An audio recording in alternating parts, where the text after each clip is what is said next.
अस्सलाम वालेकुम students, second year physics chapter 17 का ये लेक्चर नंबर 1 और इसमें हमने टाइप्स ऑफ सेमीकंडक्टर्स को कवर करना है।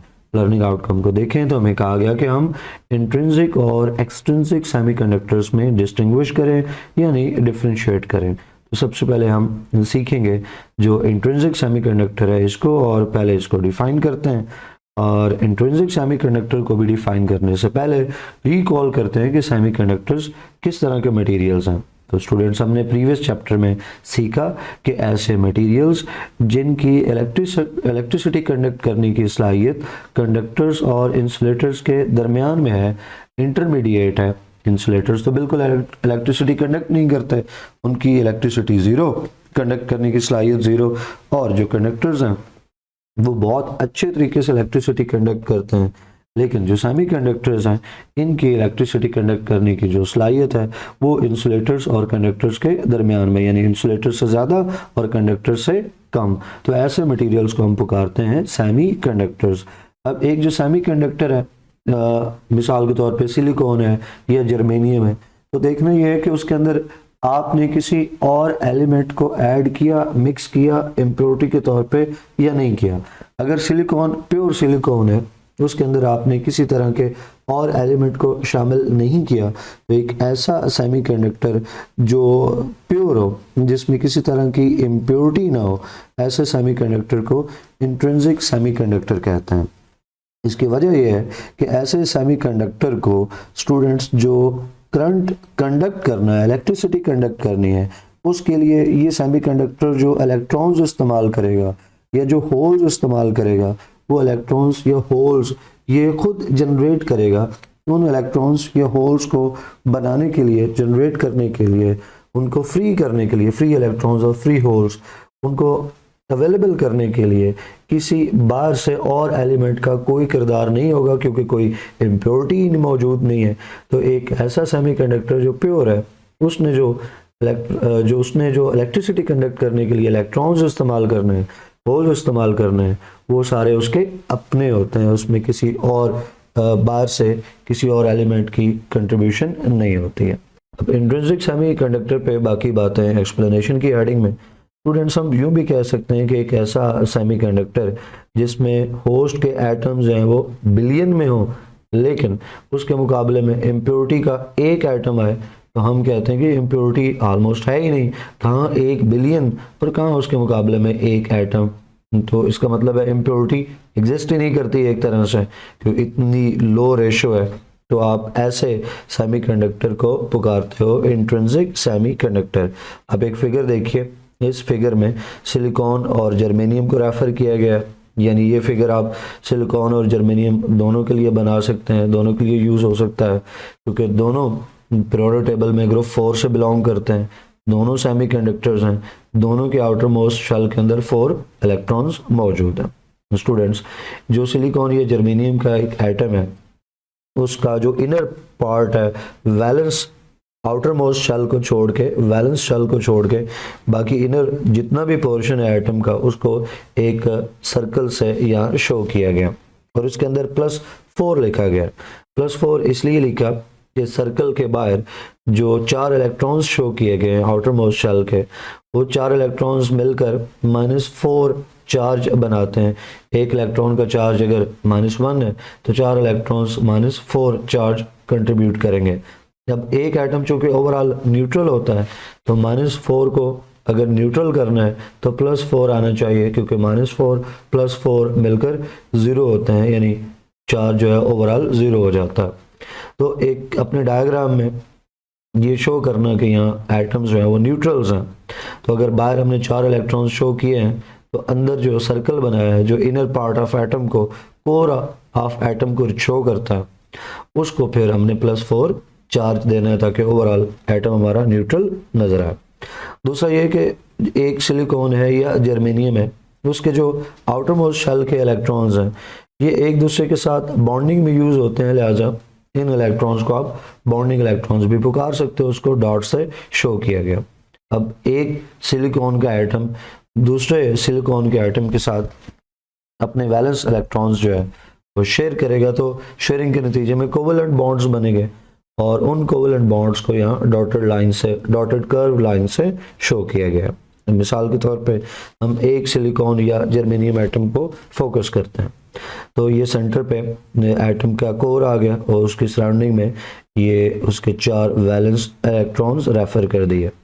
हमने कहा कि ये सिलिकॉन या जर्मेनियम के एटम्स दूसरे सिलिकॉन के एटम्स के साथ, या एक जर्मेनियम है तो वो दूसरे जर्मेनियम एटम्स के साथ अपने इलेक्ट्रॉन्स शेयर कर रहे हैं, बॉन्ड कर रहे हैं।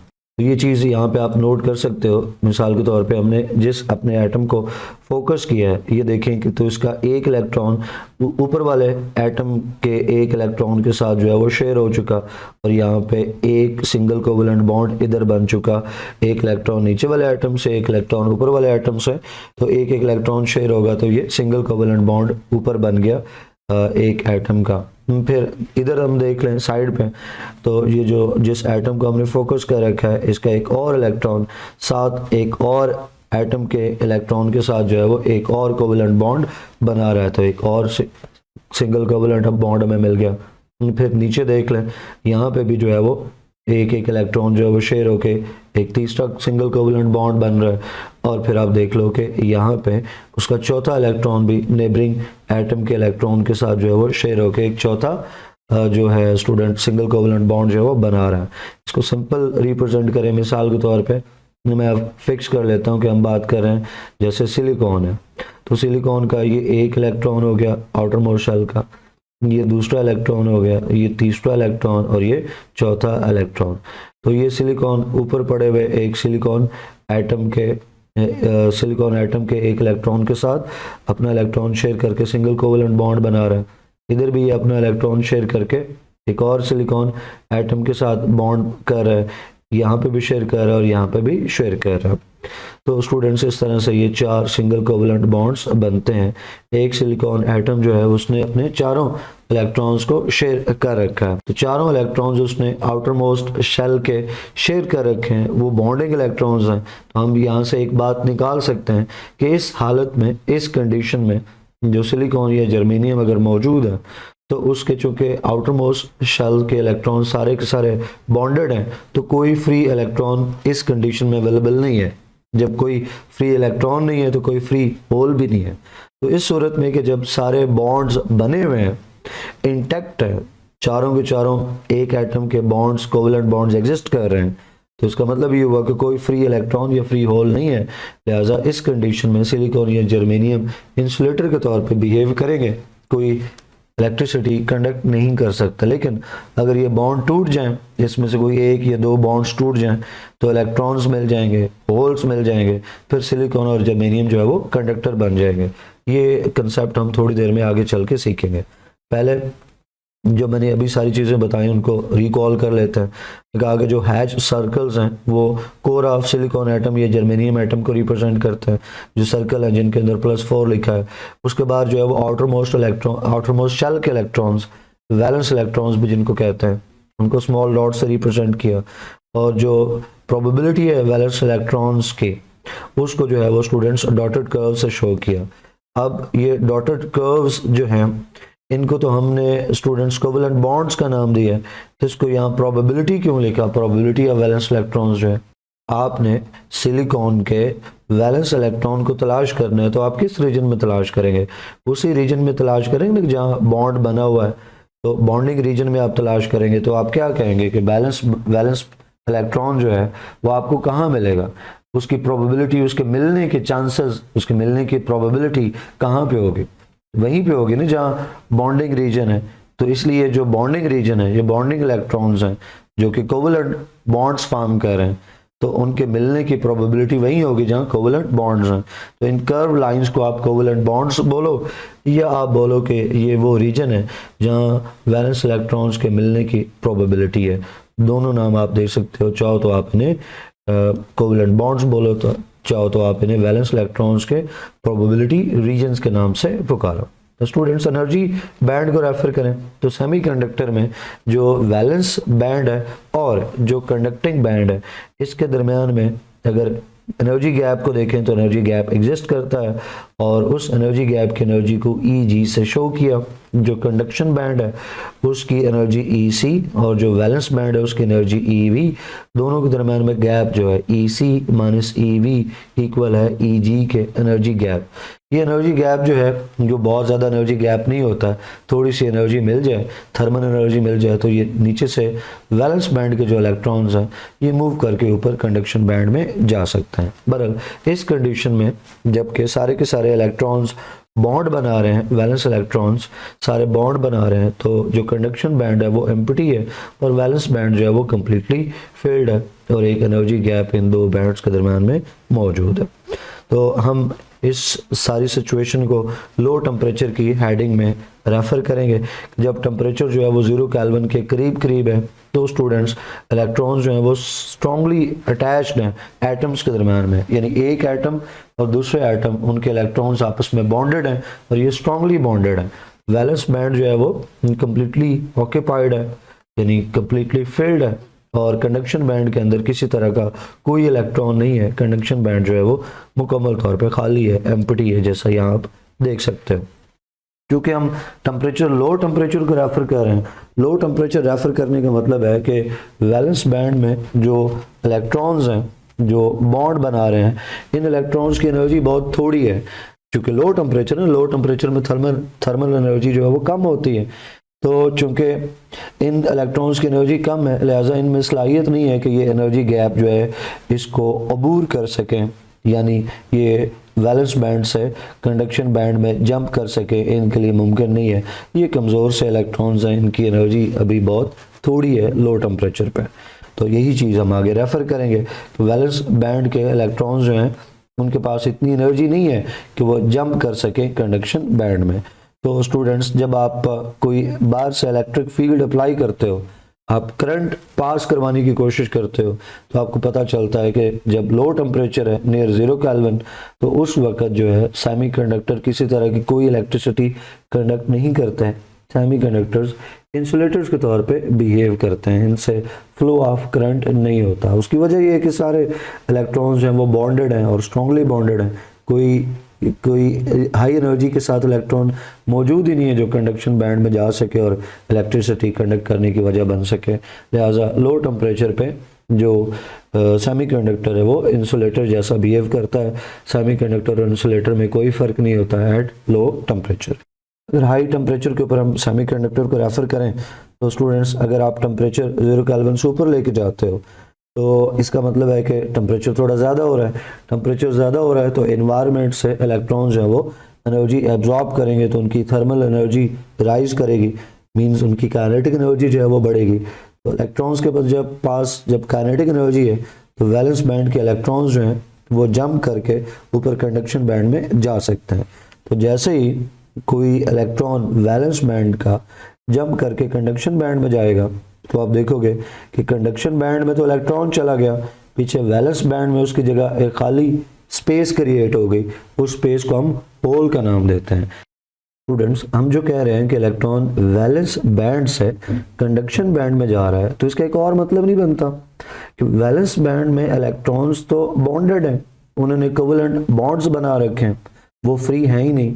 तो अगर वैलेंस बैंड का इलेक्ट्रॉन कंडक्शन बैंड में जाता है तो उसका मतलब ये है कि कोवेलेंट बॉन्ड टूटेगा।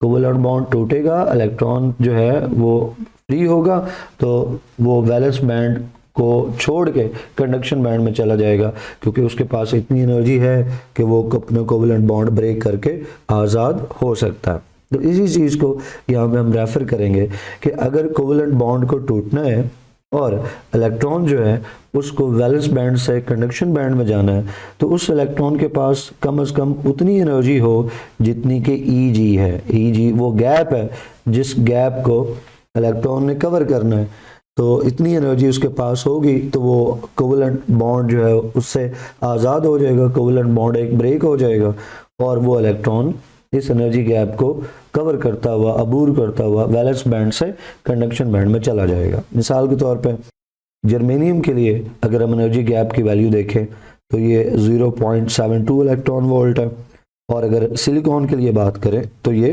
1.1 इलेक्ट्रॉन वोल्ट है रूम टेम्परेचर पे।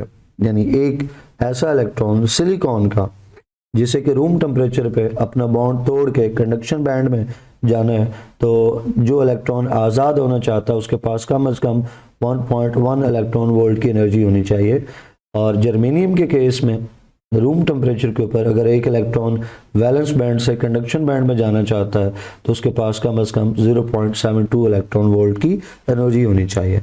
यहाँ से हम एक और नतीजा भी निकाल सकते हैं कि रूम टेम्परेचर पे जर्मेनियम के केस में इलेक्ट्रॉन्स के लिए आसान है कि वो कंडक्शन बैंड पे चले जाएं वैलेंस बैंड से, और सिलिकॉन जो है उसमें जो इलेक्ट्रॉन्स हैं उनके लिए थोड़ा सा मुश्किल है।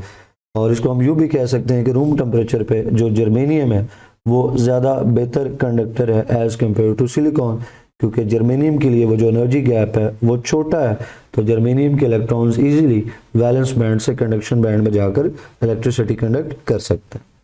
तो जैसा कि हमने बात की कि वो इलेक्ट्रॉन्स जिनकी एनर्जी जो है उनकी थर्मल एनर्जी, उनकी पोटेंशियल एनर्जी वो बैंड गैप एनर्जी की इक्वल यानी Eg की इक्वल या इससे ज़्यादा होगी, तो वो वैलेंस बैंड को छोड़कर कंडक्शन बैंड में चले जाएंगे और हम कहेंगे कि वो लोअर एनर्जी लेवल से हायर एनर्जी लेवल में चले गए हैं, यानी एक्साइटेड हो गए। तो ये एक्साइटेड की टर्म हम यूज़ कर सकते हैं कि इलेक्ट्रॉन एक्साइट हो जाते हैं वैलेंस बैंड से कंडक्शन बैंड की तरफ। इसका मतलब है कि लोअर एनर्जी लेवल से हायर एनर्जी लेवल में चले जाना। तो स्टूडेंट्स, जब कोवलेंट बॉन्ड्स ब्रेक हो रहे हैं और उसके नतीजे में इलेक्ट्रॉन्स जंप कर रहे हैं कंडक्शन बैंड में, तो इसका मतलब है कि वैलेंस बैंड में उनकी जगह जो है वो खाली स्पेस क्रिएट हो जाएगी, एम्प्टी स्टेट क्रिएट हो जाएगी वैलेंस बैंड में। वैलेंस बैंड में जो एम्प्टी स्टेट क्रिएट होगी उसी को तो आप होल का नाम देते हो। तो जैसे ही बॉन्ड टूटेगा इलेक्ट्रॉन ऊपर चला जाएगा, नीचे होल क्रिएट हो जाएगा। अब अगर एक एटम के वैलेंस बैंड के अंदर होल क्रिएट हो गया तो नेबरिंग जो एटम है उधर से एक इलेक्ट्रॉन जो है वो इस एटम के अंदर आ जाएगा होल को फिल करने के लिए। तो एक एटम में जैसे ही होल क्रिएट होगा, नेबरिंग एटम से इलेक्ट्रॉन उस होल को फिल करने के लिए मूव कर जाएगा। फिर जहाँ से इलेक्ट्रॉन आया उधर होल क्रिएट हो जाएगा, उस होल को फिल करने के लिए फर्दर एक नेबरिंग एटम से इलेक्ट्रॉन मूव कर जाएगा। तो एक एटम से दूसरे एटम की तरफ इलेक्ट्रॉन्स मूव करते जाएंगे होल्स को फिल करने के लिए। तो इस तरह से हम कहते हैं कि भाई इलेक्ट्रॉन्स जो हैं वो एक एटम से दूसरे एटम में मूव कर रहे हैं। और साथ ही हम होल्स की बात करते हैं कि होल्स भी एक एटम से दूसरे एटम की तरफ मूव कर रहे हैं, लेकिन इलेक्ट्रॉन्स के मूव करने और होल्स के मूव करने की डायरेक्शन जो है वो अपोजिट होगी। इलेक्ट्रॉन्स अगर एक डायरेक्शन में जा रहे हैं तो होल्स उसके एग्जैक्ट अपोजिट डायरेक्शन में जा रहे हैं।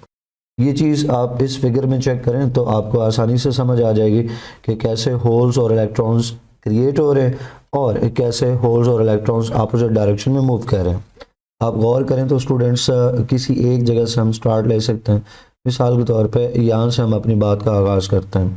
तो एक बॉन्ड टूटा, इलेक्ट्रॉन फ्री हुआ बॉन्ड से, तो इलेक्ट्रॉन जो है ऊपर जा रहा है अपने कंडक्शन बैंड की तरफ। तो जो नीचे उसकी जगह क्या क्रिएट हो गया, नीचे उसकी जगह होल क्रिएट हो गया। अब गौर कीजिएगा कि इलेक्ट्रॉन ऊपर की तरफ जाएगा कंडक्शन बैंड की तरफ, और होल जहाँ क्रिएट किया है हुआ है, इस होल की मूवमेंट और इलेक्ट्रॉन की मूवमेंट आप देखिएगा अपोजिट है।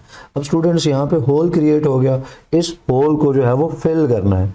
तो इस होल को फिल करने के लिए हम यहाँ पे फोकस करते हैं।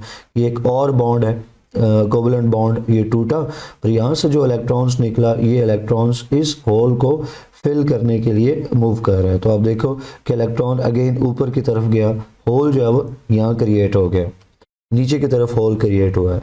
फिर इस होल को जो है वो फिल करने के लिए नीचे कहीं आप यहाँ पे बॉन्ड को जो है वो तोड़ दें। यहाँ पे अगर आप बॉन्ड को तोड़ते हो तो यहाँ से जो इलेक्ट्रॉन है वो उस ऊपर वाले होल को फिल करने के लिए जाएगा और यहाँ पे होल क्रिएट हो जाएगा। फिर इस होल को फिल करने के लिए जो नीचे बॉन्ड है वो टूटेगा, इलेक्ट्रॉन इस होल को फिल करने के लिए चला जाएगा और नीचे जो है वो होल क्रिएट हो जाएगा। तो आप ओवरऑल नतीजा देखो तो इलेक्ट्रॉन्स बॉन्ड के टूटने पे निकल रहे हैं और वो इलेक्ट्रॉन्स जो है वो किधर को जा रहे हैं, वो इलेक्ट्रॉन्स ऊपर को मूव कर रहे हैं, टॉप की तरफ जा रहे हैं।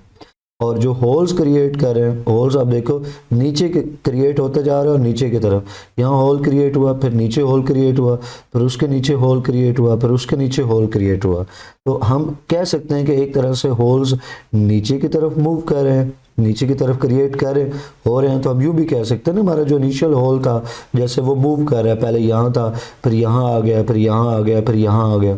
तो एक तरह से होल जो है वो नीचे की तरफ मूव कर रहे हैं और इलेक्ट्रॉन्स जो है वो ऊपर की तरफ मूव कर रहे हैं टुवर्ड्स कंडक्शन बैंड। तो इस तरह से फिर ये हो गया कि इलेक्ट्रॉन्स और होल्स की जो मूव करने की डायरेक्शन है वो अपोजिट डायरेक्शन है। तो अपोजिट डायरेक्शन में मूव करते हैं इलेक्ट्रॉन्स और होल्स, और अपोजिट डायरेक्शन में मूव करके ये दोनों ही इलेक्ट्रिसिटी के कंडक्ट करने की वजह बनते हैं। यहाँ साइड में एक फिगर दिया गया है, ये भी आप यहाँ पे देख सकते हो कि जैसे ही वैलेंस बैंड से इलेक्ट्रॉन जो है वो मूव करके कंडक्शन बैंड में जा रहे हैं, एनर्जी गैप को ओवरकम कर रहे हैं, तो उन इलेक्ट्रॉन्स के जाने की वजह से नीचे वैलेंस बैंड में होल्स क्रिएट हो रहे हैं। इलेक्ट्रॉन्स जाएंगे कंडक्शन बैंड में और होल्स जो हैं वो क्रिएट होंगे वैलेंस बैंड में। इलेक्ट्रॉन्स जो है वो मूव करेंगे कंडक्शन बैंड के अंदर इलेक्ट्रिसिटी कंडक्ट करने के लिए, और होल्स मूव करेंगे वैलेंस बैंड में इलेक्ट्रिसिटी कंडक्ट करने के लिए। बहुत इंपॉर्टेंट ये बातें हैं एग्जाम के लिए कि ओवरऑल जो एक सेमीकंडक्टर है वो इलेक्ट्रिसिटी कंडक्ट करता है होल्स और इलेक्ट्रॉन्स दोनों की वजह से। होल्स जो है वो क्रिएट होते हैं वैलेंस बैंड में, और जो इलेक्ट्रॉन्स हैं वो आते हैं कंडक्शन बैंड में। और इलेक्ट्रॉन्स जो कि कंडक्शन बैंड में है तो वहां मूव करके इलेक्ट्रिसिटी के कंडक्ट करने की वजह बनेंगे। होल्स चूंकि वैलेंस बैंड में है तो ये वैलेंस बैंड में मूव करके इलेक्ट्रिसिटी कंडक्ट करने की वजह बनेंगे। और ओवरऑल इलेक्ट्रॉन्स के फ्लो करने और होल्स के फ्लो करने की डायरेक्शन अपोजिट रहेगी। तो स्टूडेंट्स इन सारी चीज़ों को मेंशन करें तो मैंने आपको बता दिया कि होल्स और इलेक्ट्रॉन्स का जो फ्लो करना है वो अपोजिट डायरेक्शन में है, और इलेक्ट्रॉन्स जो हैं वो कंडक्शन बैंड में मूव करेंगे, होल्स जो हैं वो वैलेंस बैंड में मूव करेंगे। तो इस तरह से हम सेमीकंडक्टर में इंट्रिंसिक सेमीकंडक्टर को डिफाइन कर सकते हैं कि एक ऐसा सेमीकंडक्टर जिसमें इलेक्ट्रॉन्स और होल्स जो हैं वो एक्साइटेशन के नतीजे में जो है वो क्रिएट हुए हैं। जब इलेक्ट्रॉन्स हाई एनर्जी इलेक्ट्रॉन्स बन गए हैं तो उन्होंने वैलेंस बैंड को छोड़ा और कंडक्शन बैंड में चले गए। इसको हमने एक्साइटेशन ऑफ इलेक्ट्रॉन्स का नाम दिया कि इलेक्ट्रॉन्स की एक्साइटेशन हुई, उसके नतीजे में इलेक्ट्रॉन्स फ्री हो गए और वैलेंस बैंड में होल्स क्रिएट हो गए।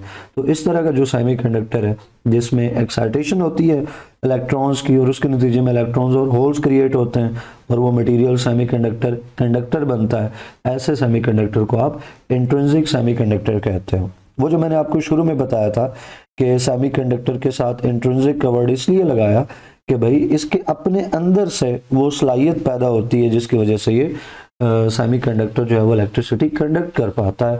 बाहर से कोई इम्प्योरिटी, बाहर से किसी एलिमेंट का कोई रोल नहीं आता, कोई कंट्रीब्यूशन नहीं आती। ये कंडक्टर बनता है तो अपने दम पे बनता है, इसलिए हमने इसको इंट्रिंसिक सेमीकंडक्टर बोला। इंट्रिंसिक अंदर से, इनर के लिए इंट्रिंसिक वर्ड यूज होता है। तो अपने दम पे यानी अपने एटम्स, अपने बॉन्ड्स, अपने इलेक्ट्रॉन्स को यूज करते हुए ये कंडक्टर बनता है। दैट्स वाई ये सेमीकंडक्टर इंट्रिंसिक सेमीकंडक्टर है।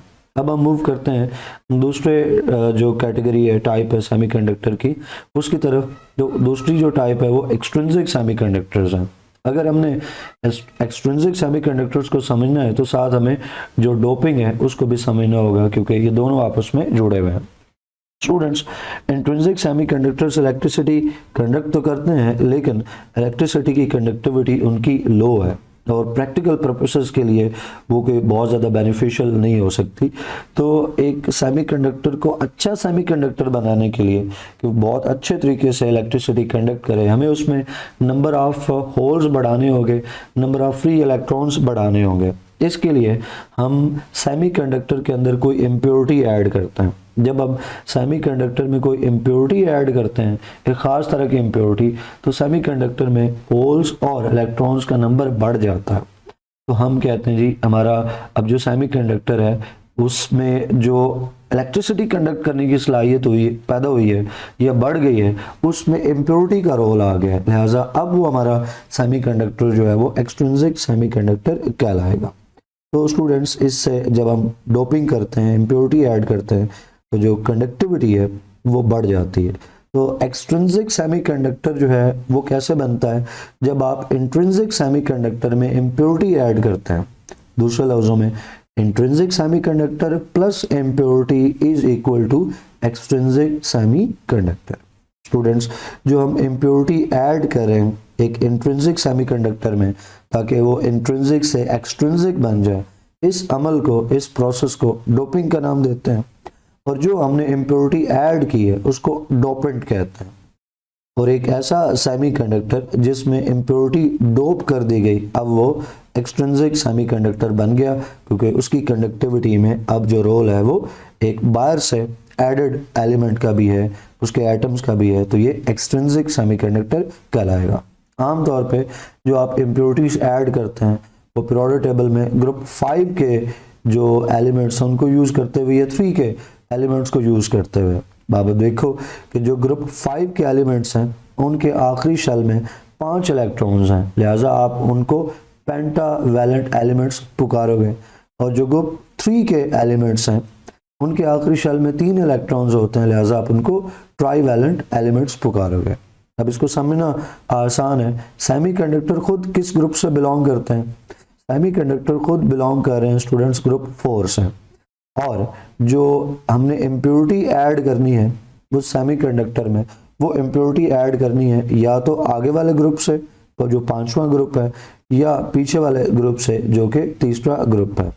तो सेमीकंडक्टर्स बिलोंग करते हैं ग्रुप 4 से, उनमें इम्प्योरिटी ऐड करनी है तो या तो ऐड करेंगे ग्रुप 5 से या ऐड करेंगे ग्रुप 3 से। तो ये जो सवाल है कि भाई सेमीकंडक्टर्स ग्रुप 4 से हैं तो उनमें इम्प्योरिटी आगे वाले ग्रुप 5 से आएगी या पीछे वाले ग्रुप 3 से आएगी, तो उसकी वजह क्या है कि 4 के पीछे 3 साथ है और 4 के आगे 5 साथ है। इसका मतलब है कि जो 4 ग्रुप में सेमीकंडक्टर्स हैं उनके लिए जो इम्प्योरिटीज हैं वो साथ साथ ही हैं। मींस जो ग्रुप 3 के एलिमेंट्स हैं उनके एटम्स का साइज और ग्रुप 4 जो सेमीकंडक्टर्स हैं उनके एटम का साइज जो है वो ज़्यादा फर्क नहीं करेगा, एक दूसरे के करीब करीब हैं। जो इम्प्योरिटी है वो ग्रुप 3 से और सेमीकंडक्टर ग्रुप 4 से, 3 और 4 में जो है वो ज़्यादा एटम के साइज का फ़र्क नहीं है। इसी तरह 4 और 5 को कंपेयर करें तो 4 और 5 जो है उनके एटम्स जो हैं वो भी करीब करीब हैं। 4 में सेमीकंडक्टर्स और 5 की होगी इम्प्योरिटी। तो इम्प्योरिटी अगर 5 से आए तो भी उसका साइज तकरीबन उतना ही है जितना कि सेमीकंडक्टर के एटम्स का साइज है।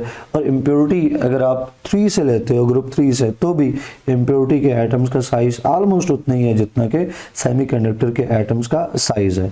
तो इसका फ़ायदा क्या होता है? इसका फ़ायदा ये होता है कि जो सेमीकंडक्टर है स्टूडेंट्स, उसके क्रिस्टल के स्ट्रक्चर पे कोई फ़र्क नहीं पड़ता। यानी हम इम्प्योरिटी ऐड भी कर रहे हैं और उससे जो क्रिस्टल है उसका स्ट्रक्चर जो है वो ऑलमोस्ट ओरिजिनल रहता है, उसमें किस तरह की कोई डिस्टॉर्शन क्रिएट नहीं होती। अगर आप एक क्रिस्टल में इम्प्योरिटी जो ऐड कर रहे हैं वो बहुत छोटी ऐड कर देते हैं ओरिजिनल एटम्स के मुकाबले में, या ओरिजिनल एटम्स के मुकाबले में बहुत बड़े एटम्स वाली इम्प्योरिटी ऐड कर देते हैं, तो जो क्रिस्टल है उसका स्ट्रक्चर डिस्टॉर्ट हो जाता है, ख़राब हो जाता है। यही वजह है कि हम सेमीकंडक्टर्स जो ग्रुप 4 से बिलोंग करते हैं उनमें जो इम्प्योरिटी ऐड करेंगे 3 से ऐड करेंगे या आगे वाला ग्रुप 5 से ऐड करेंगे ताकि एटम्स का साइज ऑलमोस्ट बराबर रहे ओरिजिनल एटम के साइज के, ग्रुप 4 के एटम्स के साइज के, और सेमीकंडक्टर का जो क्रिस्टल है उसका स्ट्रक्चर डिस्टॉर्ट ना हो और हमारा मकसद जो है वो भी पूरा हो जाए।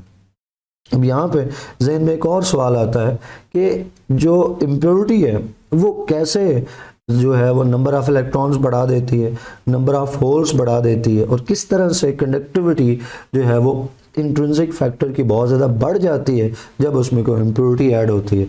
तो सवाल का जवाब हमें तब मिलेगा जब हम एक्सट्रिंसिक सेमीकंडक्टर की 2 टाइप्स, एन टाइप सेमीकंडक्टर और पी टाइप सेमीकंडक्टर जो है वो अपने नेक्स्ट लेक्चर में पढ़ेंगे। यहाँ पे मैं सिर्फ आपको इतना बता दूँ कि एन टाइप सेमीकंडक्टर बनाने के लिए इम्प्योरिटी जो है वो ग्रुप 5 से ऐड की जाती है और पी टाइप सेमीकंडक्टर बनाने के लिए इम्प्योरिटी ग्रुप 3 से ऐड की जाती है। लेकिन चूंकि हमने नेक्स्ट लेक्चर में एन टाइप और पी टाइप सेमीकंडक्टर्स को ही पढ़ना है तो इनकी डिटेल्स पर नेक्स्ट लेक्चर में कवर करेंगे। ये लेक्चर मुझे उम्मीद है आपको समझ आया होगा। आपके जहन में कोई सवाल हो, कोई क्यूरी हो तो आप कमेंट सेक्शन में पूछिएगा। वीडियो को लाइक करना है, फेलोज के साथ शेयर करना है। इंशाल्लाह नेक्स्ट वीडियो में नेक्स्ट टॉपिक पढ़ेंगे। टिल देन, अल्लाह हाफिज़।